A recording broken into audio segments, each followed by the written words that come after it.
বেশিরভাগ কাস্টমার জানেই না যে ওনাদের ডিসপ্লে গুলো ভালো আছে। এই ডিসপ্লে গুলো যে আসলেই ভালো আছে এটা ওনাদের কনসেপ্টের ভিতরে নেই। ওনারা ভাবে যে ওনাদের ডিসপ্লেটা নষ্ট হয়ে গেছে, এই কারণে ওনারা অনেক ছুটাছুটি করে, বিভিন্ন জায়গায় গিয়ে ওনারা দৌড়াদৌড়ি করে বিভিন্ন দাম জানে, ওনারা দাম জানে, অনেক গবেষণা করে, কিন্তু দেখা যাচ্ছে যে ওনার ডিসপ্লেটাই ভালো আছে, কিন্তু উনি অযথাই দাম জানতেছে। এই যে আমাদের একটা সেট কাস্টমার কেয়ার পর্যন্ত ঘুরে আসছে, কাস্টমার কেয়ার থেকে আসার পর উনি 35-এর মতো একটা বাজেট করে ডিসপ্লের জন্য নিয়ে আসছিলেন। আশ্চর্যের ব্যাপার কি জানেন, এই ডিসপ্লেটা চেঞ্জই করা লাগবে না, এই ডিসপ্লেটা ভালো আছে। আমরা ওনাকে বললাম যে ভাই আমি যদি 35,000 টাকা বাঁচাই দিই আপনি কি খুশি হবেন? আলহামদুলিল্লাহ খুশি। কাস্টমার তো ভাবছে যে ওনার ডিসপ্লেটা নষ্ট হয়ে গেছে। আশ্চর্যের ব্যাপার কি জানেন, এই যে ফ্ল্যাগশিপ সেট এই ডিসপ্লে গুলো কিন্তু নষ্ট হয় না, এগুলো রেবনের মাধ্যমে, এগুলো ফ্ল্যাগ চেঞ্জের মাধ্যমে এই যে দেখেন কাজ করা হয়, এগুলো কিন্তু নষ্ট হয় না। কিছু কিছু ডিসপ্লে গুলো এমন হয় যে ডিসপ্লে গুলো ভালো আছে, ফ্ল্যাগশিপ সেটের ক্ষেত্রে যেগুলো এগুলো কিন্তু ভালো থাকে, ওইখানে রেবন ফ্ল্যাক্স এগুলোর দ্বারা প্রবলেম হয়, কিন্তু ডিসপ্লে ভালো আছে, ওইটার কাজ করলে দেখা যায় যে ডিসপ্লেটা ওকে হয়ে যায়। আমরা অসংখ্য কাজ করছি ডিসপ্লে বাঁচানোর কাজ, আসলে ডিসপ্লে তো তার ভালো আছে কিন্তু এই রেবনটা তার নষ্ট হয়ে যায়। এই রেবনটা যখন এই যে মেশিনের মাধ্যমে এই কাজটা করা হয় তখন দেখা যায় যে ওনার ডিসপ্লেটা চলে আসে। তো এইভাবে যে আমরা কত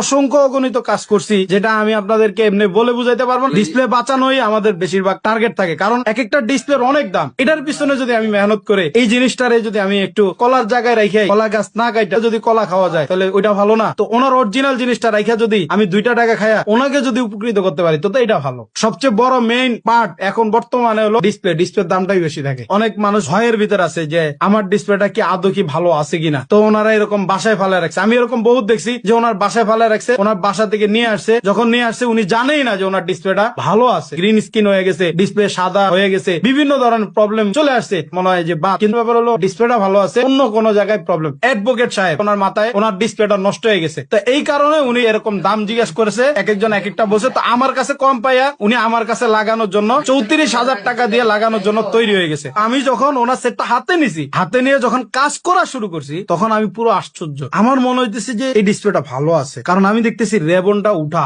কানেকশনই খোলা। তো আমি পরে কি করলাম, ওই কানেকশনটা লাগায়া আমি ওনাকে না দেখায় আগে দিয়ে আমি চালু করে দেখলাম, কারণ ওনাকে একটা সারপ্রাইজ দিব। তো দেখলাম যে ওনার ডিসপ্লেটা চলে আসছে। তো আমি পরে ওনারে বলতেছি আপনার ডিসপ্লেটা চেঞ্জ করা লাগবে না, আপনার ডিসপ্লেটা বাইচে গেছে, আপনি আমার যা আমি কোনো আপত্তি করবো না। এই যে হাসি খুশির সাথে যে যাচ্ছে এগুলো আমি আবার আমার পেজ থেকে পোস্ট করি, আমার মোবাইল সলিউশন মাস্টার পেজ আছে, ঢুকলে বুঝতে পারবেন কি পরিমাণ আমি কাস্টমারের মন জয় করছি, এবং কি টেকনাফ থেকে 3,500 টাকা খরচ করে আমার কাছে আসছে একটা ডিসপ্লে লাগাই। আমার নাম শামসুদ্দোহা। বেশিরভাগ আমরা ডিসপ্লে বাঁচানোর কাজ করি। একটা সেট ভেঙে গেছে, আইফোনের একটা সেট ভেঙে গেছে, চুরমার হয়ে গেছে, এখন এটাকে আমরা লেজার দ্বারা কাইটা আস্তে করে আমরা ব্যাকশেলটাকে রিমুভ করি, নিখুঁত ভাবে কাজগুলো হয়ে থাকে। বর্তমানে তো আপডেটের থেকে আপডেট হচ্ছে, মানুষ যত আপডেট হচ্ছে মোবাইল কেউ কিন্তু আপডেট মোবাইল আসতেছে। আপনারা যেখানে যান একজন ভালো যাচাই বাছাই করে ইনশাল্লাহ কাজগুলো